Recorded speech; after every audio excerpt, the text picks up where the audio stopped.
हिसार के नारनौंद हलके में कांग्रेस पार्टी द्वारा हाथ से हाथ जोड़ो कार्यक्रम के तहत गांव सियाई के काली रामन चबूतरे पर एक जनसभा को आयोजित किया गया, जिसमें राज्यसभा सांसद दीपेंद्र हुड्डा ने मुख्य संबोधन किया।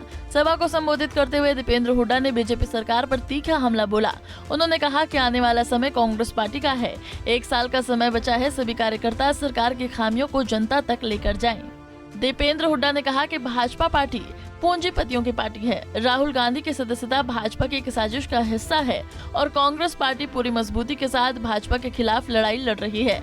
आने वाले समय में देश की जनता का साथ लेकर भाजपा को सत्ता से बाहर का काम करेंगे। उन्होंने कहा कि प्रदेश के सभी वर्ग परेशान होकर आज सड़कों पर आ चुके हैं और अपनी लड़ाई लड़ रहे हैं।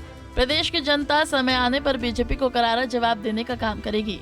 आज डंका बज चुका है। लोकसभा के चुनाव में तो 11 महीने रह गए और ये हिसाब लगाया जा रहा है कि शायद इस बार लोकसभा के साथ विधानसभा चुनाव भी हो, क्योंकि पीछे जब अमित शाह आए केंद्रीय गृह मंत्री भाजपा के 2 दिन के हरियाणा के दौरे पे मौसम खराब की वजह से, मगर दूसरे दिन जब हरियाणा का उन्होंने सारा भ्रमण किया तो जाते जाते कह गए कि बीजेपी कार्यकर्ता तैयार रहो, इस बार लोकसभा के साथ विधानसभा कराने पड़ सकते हैं। इसका अर्थ यह है कि वो समझ गए कि ये जो भाजपा की सरकार है हरियाणा में, खट्टर सरकार, इसके पंजे उखड़ चुके हैं और जो विधायक इस सरकार में हैं, बीजेपी के हो या जेजेपी के हो या निर्दलीय हो, यह किसी तरीके से लोकसभा तक तो डट जाएंगे, मगर लोकसभा चुनाव के बाद इनको डांटना मुश्किल हो जाएगा। तो भला लोकसभा के साथ कह के गए। खैर, कहने का मतलब है 1 साल में चुनाव। आज 9 साल की इस खट्टर सरकार के बाद उस हरियाणा पे और उस हरियाणा के विकास के सफर पे ग्रहण लग गया। विकास की पटरी से उतर के 19वें नंबर पे पहुंच गए विकास दर में। नंबर 1 पे अगर आज हरियाणा पहुंचा है देश में, तो बेरोजगारी में आज भारत सरकार के आंकड़े बताते हैं, मोदी सरकार के, कि आज हरियाणा नंबर 1 बेरोजगारी में।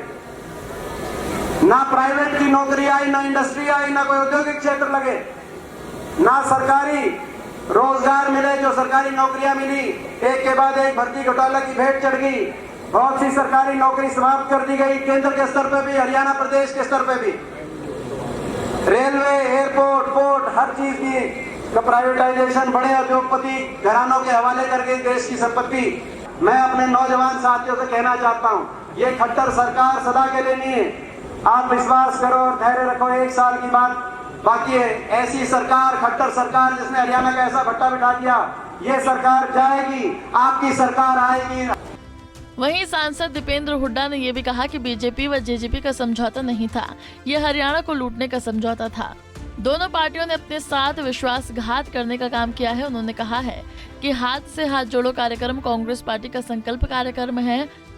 कांग्रेस पार्टी सत्ता में आने पर 300 यूनिट बिजली फ्री देगी। बुजुर्गों को 6000 पेंशन। राजस्थान की कांग्रेस सरकार के तर्ज पर 500 रुपए में गैस सिलेंडर भी उपलब्ध कराया जाएगा।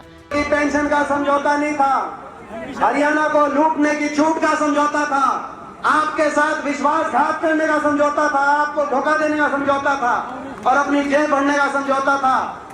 महकमे भी बांटे, तो महकमे बांटे इस बात के नहीं बांटे कि उस किस महकमे में से कौन फालतू काम करेगा।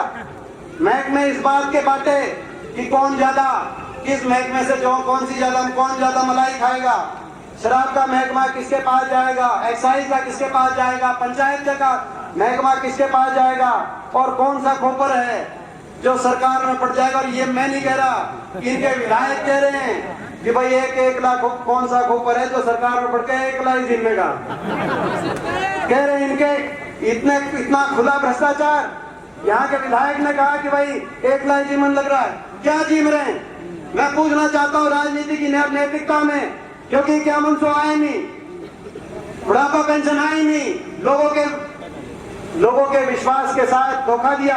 लोगों ने बीजेपी की सरकार पलटने के लिए वोट दी थी, आपने कहीं और जाके साथ दिया, आपने सौदेबाजी करी। मैं पूछना चाहता हूँ, जो दादा गौतम ने कही थी वो कौन सा खोपर है, मैं पूछना चाहता हूँ। और वो जो 1 लाख खोपर जीवन लग, कौन सा खोपर है और वो क्या जीम रहा है, मैं पूछना चाहता हूँ। हरियाणा के ये भ्रष्टाचार का समझौता नहीं तो और क्या है, हरियाणा को लूटने का समझौता है खुले तौर पे, और ये सरकार चल रही है। मैं कहना चाहता हूँ, एक और काम किया।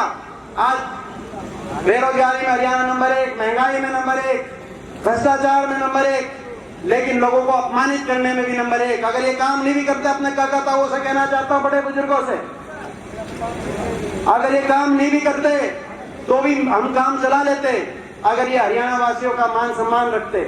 लेकिन इन्होंने तो हरियाणा वासियों के मान सम्मान को रौंदते हुए सरकार 4 साल तक चलाने का काम किया।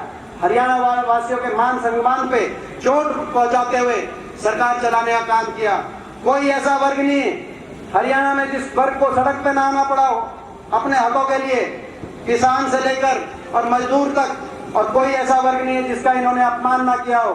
हरियाणा के कर्मचारी को ओल्ड पेंशन स्कीम से जोड़ो, हाथ से हाथ जोड़ो हरियाणा के हर परिवार को, क्योंकि आज के दिन बिजली, गैस, पेट्रोल, डीजल, महंगाई ने हर घर का बजट बिगाड़ दिया, तो भाई उससे भी राहत देने की जरूरत है। तो जैसा कि हमारी हिमाचल की सरकार, कांग्रेस की सरकार बनी, मुख्यमंत्री बने, आते ही हमने फैसला, तो भाई हाथ से हाथ जोड़ो, हरियाणा के हर परिवार को 300 यूनिट फ्री बिजली से जोड़ो, जो की गारंटी, और किसान को सम्मान से जोड़ो, किसान को उचित मुआवजे से जोड़ो, और किसान को हर तरीके के स्वाभिमान से जोड़ो, हाथ से हाथ जोड़ो। ये हमारा एक संकल्प। वहीं उन्होंने ये भी कहा कि सरकार में खुला भ्रष्टाचार हो रहा है, यहाँ एक ही आदमी सभी महकमे लेकर अकेला ही सारा महकमा जिम रहा है, इसलिए जनता को बदलाव की जरूरत है और कांग्रेस पार्टी उसके लिए बेहतर विकल्प है। नारनौंद से हरकेश जांगड़ा, पंजाब केसरी टीवी।